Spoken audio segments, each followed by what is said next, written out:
Hello and welcome to another episode of Sandy Killer Projects. Today I'm going to show you how to change out the battery on a Equinox that doesn't have the computer on the top of it. The reason why I'm doing this is because this is probably one of the dumbest designs I've ever seen, short of the one that has the computer on top of it. They put an entire fusible link panel on top of the battery, which makes it almost impossible to get the battery out of the battery box. And the box is clipped onto the top of the battery. So I'm in the middle of changing it out. This is actually the new battery going back in, but I wanted to show you this whole panel won't move out of the way to let you get into where the battery's at. So to get the battery off, you have to take I'll start at the beginning with what gets taken off. You take off the negative battery cable first, then you take off this clip that's over here, and it is very important that you take it off because it looks like they used like a 22 gauge wire.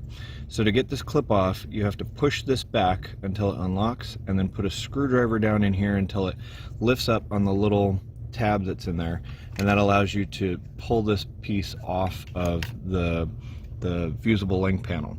Then to get this piece to come off, you have to unclip it from either side of the battery, the front and the rear, and then once that's done, you have to take this cable off of the fusible link panel so that it'll peel out of the way.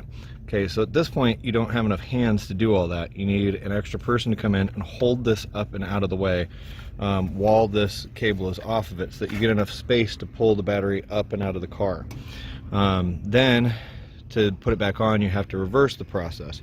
So it has this little plastic cover that goes over the top of the battery.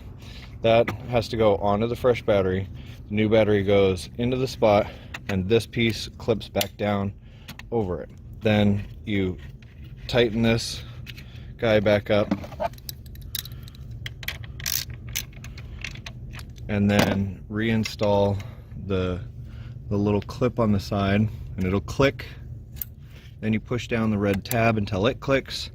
Then you put the battery cable back onto the positive, and it has to be down far enough so that the covers and stuff all fit back on it. So you have to make sure this goes down all the way.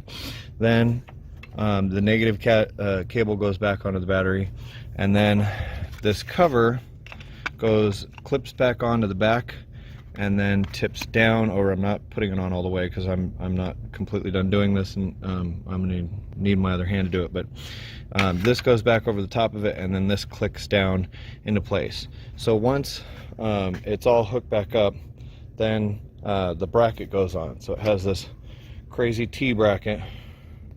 It goes into the back and then goes on to this bolt that's on the side, and this bolt